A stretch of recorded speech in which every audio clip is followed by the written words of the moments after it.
ফেনীর মাদ্রাসা শিক্ষার্থী নুসরাত হত্যা মামলায় অধ্যক্ষ সিরাজউদ্দৌলা সহ 2 আসামি মৃত্যুদণ্ড হাইকোর্টে বহাল। 4 জনের যাবজ্জীবন, 10 অভিযুক্ত খালাস। 2 জনের মৃত্যুদণ্ড বহাল। মৃত্যুদণ্ডপ্রাপ্ত 4 জনের সাজা কমিয়ে যাবজ্জীবন কারাদণ্ড, বাকি 10 জন হচ্ছে বেকসুর খালাস।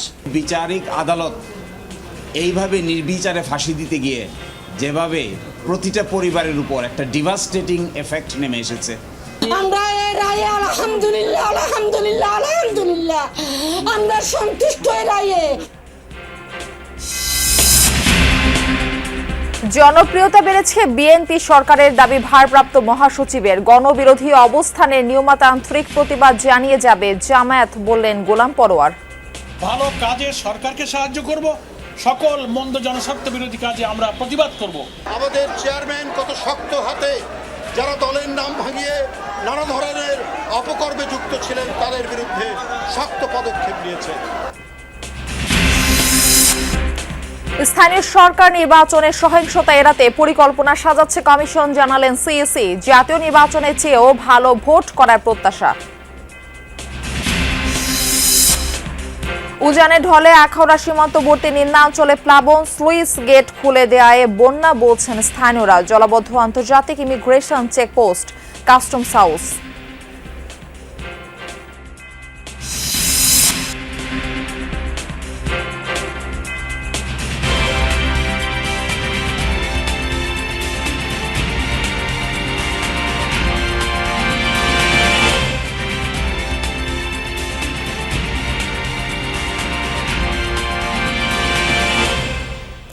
আমন্ত্রণ জানাচ্ছি যমুনা নিউজে, আপনাদের সঙ্গে থাকছি আমি মারফি রহমান। এতক্ষণ শিরোনাম দেখছিলেন। ফেনীর আলোচিত নুসরাত হত্যা মামলায় আসামি সিরাজউদ্দৌলা সহ 2 জনের ফাঁসির রায় বহাল রেখেছেন হাইকোর্ট।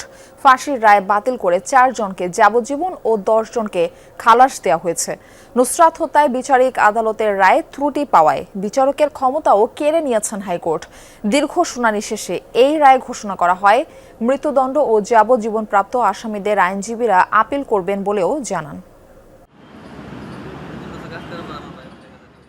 2019 সালের 5 এপ্রিল ফেনীর সোনাগাজীর মাদ্রাসা শিক্ষার্থী নুসরাত জাহান রাফিকে পুড়িয়ে হত্যা করা হয়। এ ঘটনায় জড়িত থাকা ইসলামিয়া ফাজিল মাদ্রাসার অধ্যক্ষ সিরাজউদ্দৌলা সহ 16 জনকে দেওয়া হয়েছিল ফাঁসির রায়। বিচারিক আদালতের রায়ের পর 16 জনের ফাঁসি নিয়ে উঠেছিল নানা প্রশ্ন।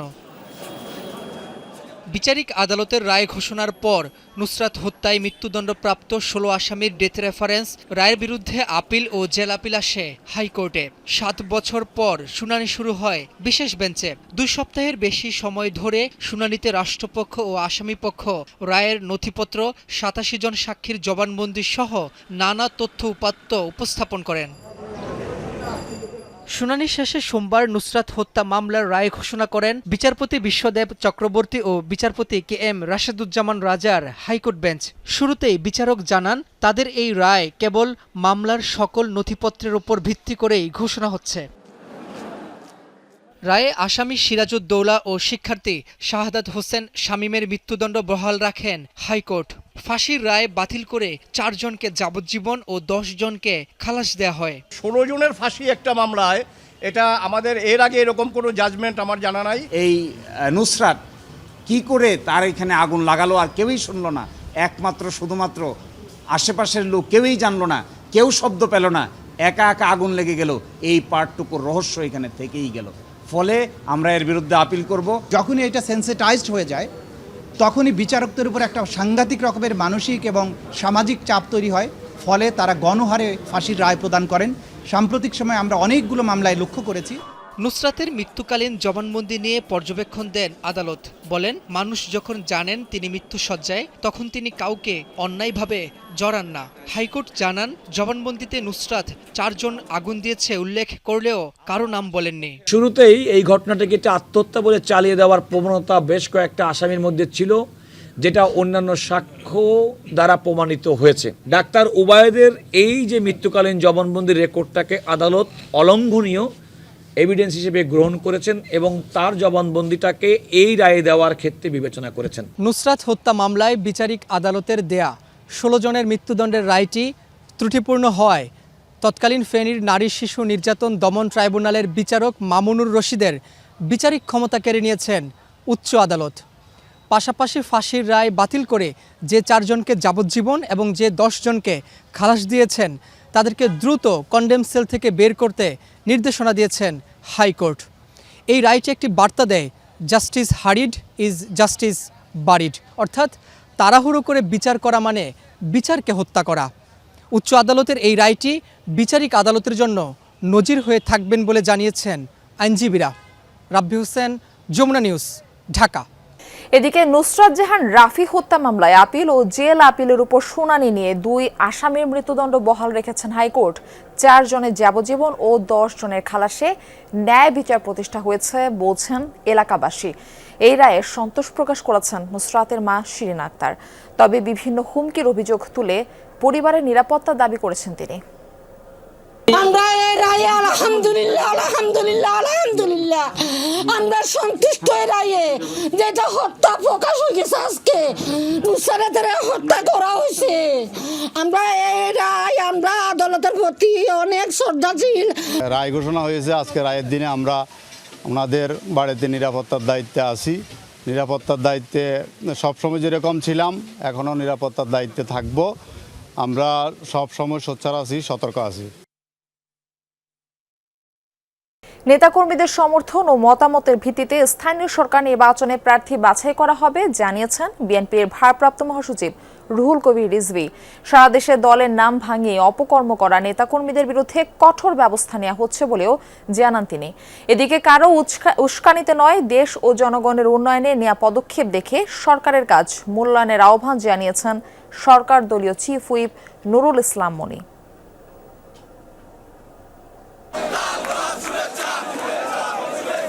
বিএনপির ভারপ্রাপ্ত মহাসচিব হিসেবে দায়িত্ব গ্রহণের পর প্রথমবারের মতো প্রয়াত রাষ্ট্রপতি জিয়াউর রহমান এবং সাবেক প্রধানমন্ত্রী খালেদা জিয়ার সমাধিতে শ্রদ্ধা জানাতে রুহুল কবির রিজভী আহমেদ। শ্রদ্ধা নিবেদন ও দোয়া মোনাজাত শেষে কথা বলেন গণমাধ্যমের সাথে। দাবি করেন জনগণের মাঝে জনপ্রিয়তা পেয়েছে তারেক রহমানের নেতৃত্বাধীন সরকার। এ সময় দলীয় পরিচয়ে অপকর্মকারীদের প্রতি হুঁশিয়ারি উচ্চারণ করেন রিজভী আহমেদ। হয়তো 2-1 জন থাকতে পারেন, বিভিন্ন অনৈতিক কর্মকাণ্ডে থাকতে পারেন, তাদেরকে বলবো যে 5ই আগস্টের পর থেকে দেখেছেন আমাদের চেয়ারম্যান কত শক্ত হাতে যারা দলের নাম ভাঙিয়ে নানা ধরনের অপকর্মে যুক্ত ছিলেন তাদের বিরুদ্ধে শক্ত পদক্ষেপ নিয়েছেন। সুতরাং কেউ অনৈতিক কাজ করবেন না। স্থানীয় সরকার নির্বাচন নিয়ে করা প্রশ্নের জবাবে বিএনপির ভারপ্রাপ্ত মহাসচিব জানান, এবার প্রার্থী বাছাইয়ে গুরুত্ব পাবে স্থানীয় নেতাকর্মীদের মতামত। স্থানীয় পর্যায়ে আমাদের দলের নেতৃবৃন্দ যারা আছেন, ইউনিয়নের নেতা, উপজেলার নেতা বা থানার নেতা বা জেলার নেতারা, তারা সব কিছু যাচাই বাছাই করে ইউপি নির্বাচনে যিনি যোগ্য প্রার্থী তাকে সমর্থন দেবেন। তারা সমর্থন দেবেন দলের নেতাকর্মী এবং আমাদের যারা সমর্থক আছেন তাকেই তারা সমর্থন দেবেন। এদিকে দুপুরে জাতীয় কবি কাজী নজরুল ইসলামের 50তম মৃত্যুবার্ষিকীর আলোচনা সভায় যোগ দেন সরকার দলীয় চিফ হুইপ নুরুল ইসলাম মনি। তুলে ধরেন সরকারের 6 মাসের কার্যক্রমের মূল্যায়ন। জনগণের উন্নয়নে নেয়া পদক্ষেপ দেখে ক্ষমতাসীনদের বিবেচনার আহ্বান জানান তিনি। আপনাদের কষ্ট তার হৃদয়ে বাজে কি বাজে না সেটা দেখে বিচার করেন। সে আপনাদের কল্যাণ করতে চায় কি চায় না। যদি না চায় আপনার রাস্তায় নেবেন, আমি আপনাদের সাথে থাকবো। যদি চায় আপনারা তাদের কোনার পিছনে থাকেন। আমাদের হাঙ্গর হা করে বসে আছে, কুমির হা করে বসে আছে। আমরা এক তিল পরিমাণ যদি বিচ্ছেদ হই, কুমির খেয়ে বেরোবে না। আমরা কুমিরের মুখে যাব না এখানে বেঁচে থাকবো, সিদ্ধান্ত আপনাদের নিতে হবে। চিফ হুইপ বলেন, ভঙ্গুর অর্থনীতি ও গণতন্ত্রের মধ্যে বর্তমান সরকার দায়িত্ব নিয়েছে। প্রতীত আওয়ামী লীগ বিদ্যুৎ খাতকে ধ্বংস করে দেওয়ায় সংকটে পড়তে হচ্ছে দেশবাসীকে। ফয়সাল মাহমুদ, যমুনা নিউজ, ঢাকা। সরকারের সকল গণবিরোধী অবস্থানের নিয়মতান্ত্রিক প্রতিবাদ জানিয়ে যাবে জামায়াতে ইসলামী। সংবাদপত্রের সম্পাদকদের সাথে দলটির আমিরের মতবিনিময় শেষে এই কথা জানিয়েছেন সেক্রেটারি জেনারেল মিয়া গোলাম পরোয়ার। বিরোধী দলীয় নেতার বাসভবনে অনুষ্ঠিত হয় এই বৈঠক। মিয়া গোলাম পরোয়ার জানান, দেশের বর্তমান নানা সংকট এবং 11 দলীয় ঐক্যের অবস্থা নিয়ে গণমাধ্যমকে অবহিত করতে এই আয়োজন। জাতীয় সংসদের সরকারি দল বিরোধী দলের প্রতি করা নানা বৈষম্যের বিষয়ে দেশের জ্যেষ্ঠ সাংবাদিকদের অবহিত করা হয়েছে বলে জানান তিনি। গঠনমূলক দেশকে স্থিতিশীল রেখে সরকারকে বিরোধিতার জায়গায় বিরোধিতা, সহযোগিতার জায়গায় সহযোগিতা করে বিরোধী দল একটা বৃহৎ ভূমিকা যে পালন করছে, এটা আমরা এই প্রথম দেখতে পাচ্ছি। এটা তারা প্রশংসা করেছেন এবং আমাদের আমিরে জামাত তাদেরকে কৃতজ্ঞতা জানিয়ে বলেছেন, আমরা সকল অন্যায়, গণবিরোধী, জনস্বার্থ বিরোধী কাজে আমরা সবসময় প্রতিবাদ জানিয়ে যাব। তবে আমার সেই বিরোধিতা প্রতিবাদ হবে নিয়মতান্ত্রিক এবং গঠনমূলক। সরকার ফ্যাসিবাদী কাঠামোতে ফিরে যাচ্ছে। বিএনপি সরকারের 180 দিনে এনসিপির মূল্যায়নে দলটি জ্বালানি সংকট, লোডশেডিং, বিদ্যুতের দাম বৃদ্ধি, হাম নিয়ে সরকারের ব্যর্থতাকে সামনে এনেছে। নাহিদ ইসলাম বলেন, গুম তদন্তে আস্থাহীনতা, কার্যকর মানবাধিকার কমিশন না থাকা, সাংবাদিকদের হয়রানি সহ নানা কারণে গণতান্ত্রিক পরিবেশ সংকুচিত হচ্ছে এই সরকারের সময়। বিএনপি সরকারের 180 দিনে এনসিপির মূল্যায়ন জানাতে সংবাদ সম্মেলন। অর্থনৈতিক অব্যবস্থাপনা, জ্বালানি সংকট, আইনশৃঙ্খলা পরিস্থিতির অবনতি, দ্বিধান্বিত পররাষ্ট্র নীতিসহ 9টি খাতে সরকারের ব্যর্থতার অভিযোগ দলটির আহ্বায়ক ও বিরোধী দলীয় চিফ হুইপ নাহিদ ইসলামের। সরকার সার্বিকভাবে আইনের শাসন প্রতিষ্ঠা করতে ব্যর্থ হয়েছে।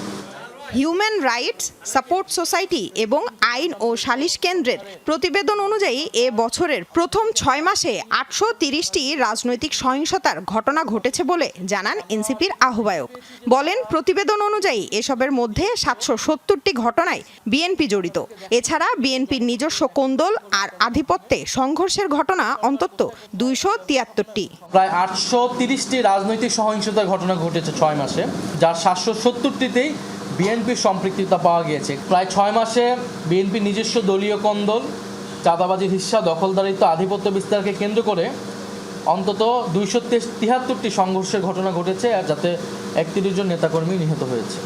বিএনপি সরকার প্রতিশ্রুতির অধিকাংশই রক্ষা করতে পারেনি বলে মন্তব্য নাহিদ ইসলামের। সরকার পুরনো রাজনীতিতে প্রত্যাবর্তনের চেষ্টা করলে গণ আন্দোলনের মুখে পড়তে হবে বলেও হুঁশিয়ারি তার। অব্যবস্থাপনা, অদক্ষতা এবং পরিকল্পনাহীনতা থেকেই সরকার যে ফ্যাসিবাদী স্বৈরতান্ত্রিক কাঠামোতে, সেই কাঠামোতেই ফেরত যাচ্ছে এবং 180 দিনে এটাই প্রমাণিত হয়েছে যে তারেক রহমানের কোনো ধরনের পরিকল্পনা নাই দেশকে পরিচালনা করার।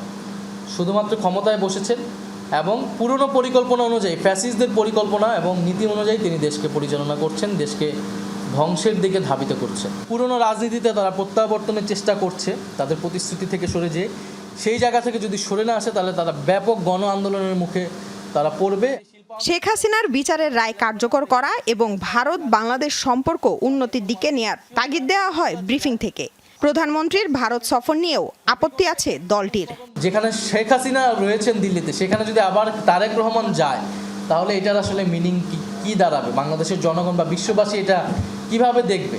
ফলে আমরা মনে করি এটা শুধু তারেক রহমান হিসেবে না, বাংলাদেশের জন্য এটা একটা অবমাননাকর ঘটনা হবে এবং বাংলাদেশ যে স্বাধীনভাবে পররাষ্ট্রনীতি বা সার্বভৌমত্বর জায়গায় স্বাধীনভাবে মাথা উঁচু করে দাঁড়াতে পারছে না, এটাই মেসেজ যাবে। 6 মাসে নিজেদের মূল্যায়নে এনসিপি বলছে রাজনৈতিক সংস্কৃতির পরিবর্তন এনেছে বিরোধী দল। রাজনৈতিক সংস্কৃতিতে যে পরিবর্তন আনার কথা সেটা কিন্তু বিরোধী দল এনেছে। লামিয়া তিথি, Jamuna news, Dhaka.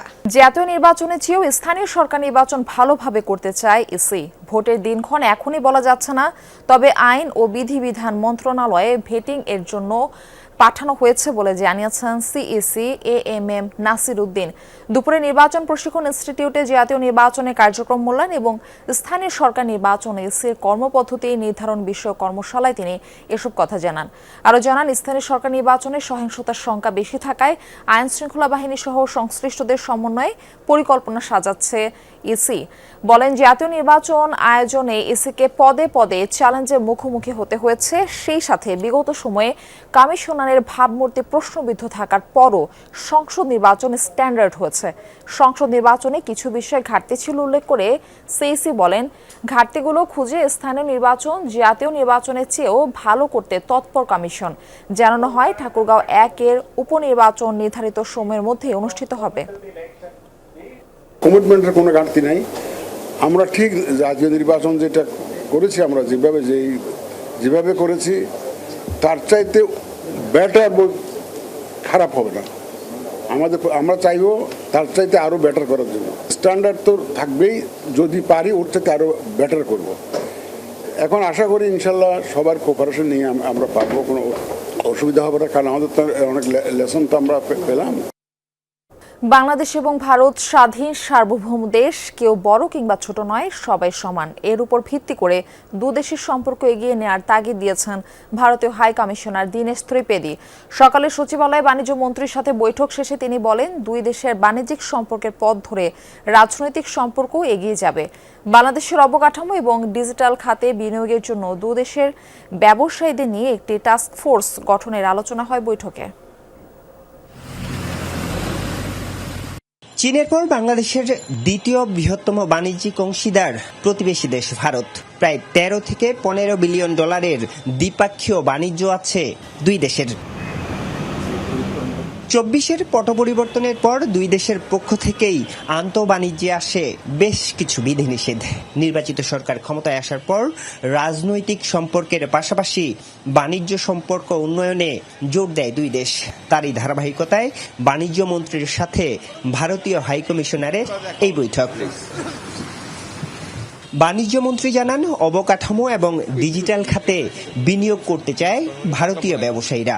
Economic consideration অনেক সময় অনেক কিছুকে ছাপিয়ে যায়। ইকোনমিক ইন্টারেস্টটা আমাদের দেখতে হবে, কারণ ইকোনমিক ইন্টারেস্ট মানে হচ্ছে আপনি দুই দেশের ভোক্তাকে অধিকতর প্রতিযোগিতামূলক মূল্যে, কম মূল্যে তার পণ্য বা সেবা ভোগ করার সুযোগ করে দেবেন। দুই দেশের সম্পর্ক উন্নয়নের ক্ষেত্রে পারস্পরিক নির্ভরশীলতার উপর জোর দিয়েছেন ভারতীয় হাইকমিশনার দীনেশ ত্রিবেদী। রাজনৈতিক বৈরিতা পিছনে ফেলে দুই দেশের সাধারণ মানুষের চাওয়াকে গুরুত্ব দিয়ে ব্যবসায়িক সম্পর্ককে এগিয়ে নেয়ার কথা বলেন। অর্থনীতি রাজনীতি থেকে আগে চলে যায়, তখন রাজনীতি ওর পেছনে পেছনে যায়। অর্থনীতি হবে লোকেদের উন্নয়নের কাজ। আর যখন লোকেরা ভাববে যে এই রিলেশন আমাদের সবার জন্য ভালো, তাহলে পলিটিক্স কম্পালশন হয়ে যাবে। দুই দেশের ডেমোগ্রাফি হচ্ছে ইয়াং জেনারেশন। আমরা যাই করি we have to keep them in mind. বাণিজ্যিক সম্পর্কে গতি আনা এবং নতুন বিনিয়োগে দুই দেশের মধ্যে আলাপ আলোচনা চলমান থাকবে বলে জানান বাণিজ্য মন্ত্রী। আরিফুর রহমান সবুজ, যমুনা নিউজ, ঢাকা। স্থানীয় সরকার মন্ত্রী ডক্টর আব্দুল মঈন খানের সাথে সৌজন্য সাক্ষাৎ করেছেন মার্কিন রাষ্ট্রদূত ব্র্যান্ড ক্রিস্টেনসন। সাক্ষাতে দুদেশের মধ্যকার বিদ্যমান সম্পর্ক আরও গভীর করতে এবং দ্বিপক্ষীয় সহযোগিতায় এগিয়ে নিতে আলোচনা হয়েছে বলে জানিয়েছেন স্থানীয় সরকার প্রতিমন্ত্রী মীর শাহী আলম। বৈঠক শেষে গণমাধ্যমকে বৈঠকের বিষয়ে জানান প্রতিমন্ত্রী। বলেন, সৌজন্য সাক্ষাৎ হলেও উভয় দেশের দ্বিপক্ষীয় নীতি ও ভবিষ্যৎ উন্নয়ন পরিকল্পনা নিয়ে বিস্তারিত আলোচনা হয়েছে। বিশেষ করে বাংলাদেশের বেশ কিছু গুরুত্বপূর্ণ খাতে পিপিপি মডেলে বর্জ্য ব্যবস্থাপনা, নবায়নযোগ্য জ্বালানি, পানি সরবরাহের মতো আধুনিক প্রযুক্তিতে মার্কিন বিনিয়োগের আহ্বান জানানো হয়েছে। এছাড়া সরকারের নির্বাচনী ইশতেহারের বাইরে প্রাথমিক শিক্ষার্থীদের বিনামূল্যে পোশাক, ব্যাগ ও শিক্ষা সামগ্রী বিতরণের মতো জনকল্যাণমুখী কর্মকাণ্ডের প্রশংসা করেন রাষ্ট্রদূত। আমাদের ওয়াটার সাপ্লাই, ওয়েস্ট ম্যানেজমেন্ট এবং রিনিউয়েবল এনার্জিগুলোতে তারা আমাদের পিপিপি মডেলে সহযোগিতা করার ব্যাপারে আশ্বস্ত করেছেন এবং এ ব্যাপারে পরবর্তীতে আমাদের অফিসিয়ালি সেক্রেটারি লেভেলে এবং ওনাদের দায়িত্বশীল ব্যক্তিরা আবার বসবেন এবং কথা বলবেন। 4 মাস আগে বাগেরহাটে মোংলার জয়মনি এলাকা থেকে নিখোঁজ জেলে মিরাজ শেখের সন্ধান চায় পরিবারের অভিযোগ, গত 10 এপ্রিল সন্ধ্যায় তাকে তুলে নিয়ে যাওয়া হয়। এরপর থেকেই কোনো খোঁজ নেই মিরাজের। সকালে জাতীয় প্রেস ক্লাবে হিউম্যান রাইটস সাপোর্ট সোসাইটির উদ্যোগে আয়োজিত সংবাদ সম্মেলনে এসব তথ্য তুলে ধরা হয়। এ নিয়ে আদালতের রিট আবেদন করার পর গত 12 জুলাই আদালত নির্দেশ দেন পরবর্তী 15 দিনের মধ্যে মিরাজ শেখকে খুঁজে বের করার। তবে এখনও কোনো খোঁজ মেলেনি তার। পরিবার ও মানবাধিকার কর্মীদের দাবি, দ্রুত মিরাজের খবর দিতে হবে পরিবারকে।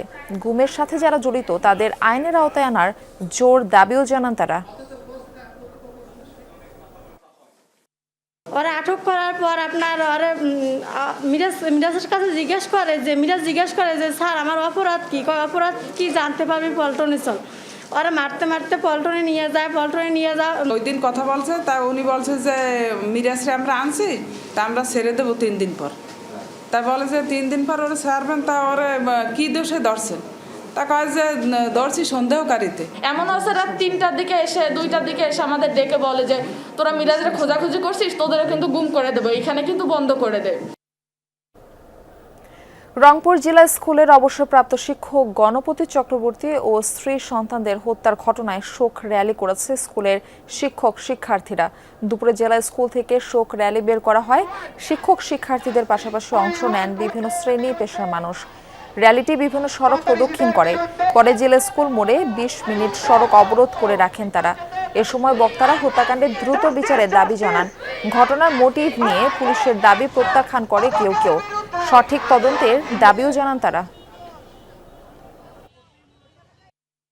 কারেন্টের লাইন কে কেটে দিল, বাইর থেকে কে তালা মারলো, এগুলো উদ্ঘাটন না করে একজন পুলিশ প্রশাসন এই কথা বলতে পারে না যে এই দুজন হচ্ছে প্রকৃত খুনি। আমরা চাই সত্য উদ্ঘাটন হোক, প্রকৃত খুনিদের ধরা হোক এবং এই ঘটনাটা জনমনে একটা শান্তি দেখ। রংপুরের নিরাপত্তা, রংপুরের যে আজকে আইন শৃঙ্খলার অবনতি, সে জায়গা থেকে রংপুরকে রক্ষা করে। প্রতি বছর সড়ক দুর্ঘটনায় 5,000-এর মতো মানুষ নিহত হয়। এই মৃত্যুর সংখ্যা 2030 সালের মধ্যে অর্ধেকে নামিয়ে আনতে সরকার কাজ করছে বলে জানিয়েছেন সড়ক পরিবহন ও সেতু মন্ত্রী শেখ রবিউল আলম। সকালে রাজধানীর তেজগাঁওয়ে সড়ক ভবনে অ্যাম্বুলেন্স উদ্বোধন ও প্রকল্প কার্যক্রম অবহিতকরণ অনুষ্ঠানে এই কথা জানান তিনি। বলেন, বিশ্বব্যাংক ও জিওবির উদ্যোগে এই কর্মসূচি হাতে নিয়েছে সরকার। এই প্রকল্পের অন্যতম প্রধান লক্ষ্য নিরাপদ সড়ক নিশ্চিত করা। মন্ত্রী আরও জানান, ফিটনেসবিহীন যানবাহন চালক, অনিয়ন্ত্রিত গতি ও জনসচেতনতার অভাবে সড়ক দুর্ঘটনা বেশি ঘটে। সরকারের কার্যকরী উদ্যোগে সড়ক দুর্ঘটনা কমে আসবে। দেশের সাধারণ মানুষ যেন এই প্রকল্পের সুফল ভোগ করতে পারে সেটাও সরকার নিশ্চিত করবে। হাইওয়ে ও মহাসড়কের পাশে যেসব হাসপাতাল আছে সেখানে দুর্ঘটনায় আহতদের জন্য আলাদা ইউনিট করা হবে। সড়ক চলাচলে সকলকে সচেতন হওয়ার আহ্বান জানান মন্ত্রী। বান্দরবানের নাইখাংছড়ি সীমান্তের শূন্য রেখায় আরাকান আর্মির পুঁতে রাখা ল্যান্ড মাইন বিস্ফোরণে সাইফুল ইসলাম নামে এক বাংলাদেশি নিহত হয়েছেন। সকালে উপজেলার সীমান্তের 52 নম্বর পিলার সংলগ্ন এলাকায় এই ঘটনা ঘটে। আহত সাইফুল ইসলাম নাইখাংছড়ি উপজেলার দৌছড়ি ইউনিয়নের পাইনছড়ি এলাকার বাসিন্দা। স্থানীয়রা জানায়, মাইন বিস্ফোরণে আহত হলে এলাকাবাসী তাকে চিকিৎসার জন্য সদর হাসপাতালে নিলে কর্তব্যরত চিকিৎসক তাকে মৃত ঘোষণা করেন। এর আগেও সীমান্তে পুঁতে রাখা মাইন বিস্ফোরণ হতাহতের ঘটনা ঘটেছে। সীমান্তবর্তী বাসিন্দাদের সতর্ক থাকার পাশাপাশি ঝুঁকিপূর্ণ এলাকায় প্রশাসনের নজরদারি বাড়ানোর দাবি জানিয়েছেন স্থানীয়রা।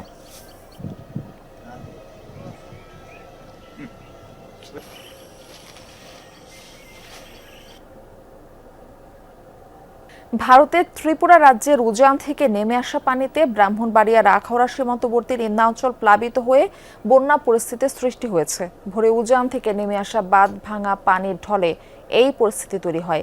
এতে উপজেলার সীমান্তবর্তী মোগরা, মণিয়ন্দ ও দক্ষিণ ইউনিয়নের অর্ধশতাধিক পরিবার পানিবন্দী হয়ে পড়েছে।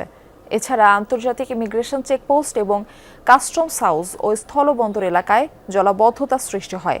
ধারণা করা হয়, ডুম্বুর বাঁধের স্লুইস গেট খুলে দেওয়ায় বাঁধ ভাঙা পানির ঢলে আকস্মিক এই বন্যা পরিস্থিতির সৃষ্টি হয়েছে। উপজেলা নির্বাহী কর্মকর্তা জানায়, বন্যা পরিস্থিতি মোকাবেলায় ইতোমধ্যেই বিভিন্ন ধরনের প্রস্তুতি নেওয়া হয়েছে। বন্যা দুর্গত মানুষের দুর্ভোগ লাঘবে বিভিন্ন শিক্ষা প্রতিষ্ঠানকে আশ্রয় কেন্দ্র হিসেবে প্রস্তুত রাখা হয়েছে বলেও তিনি জানিয়েছেন।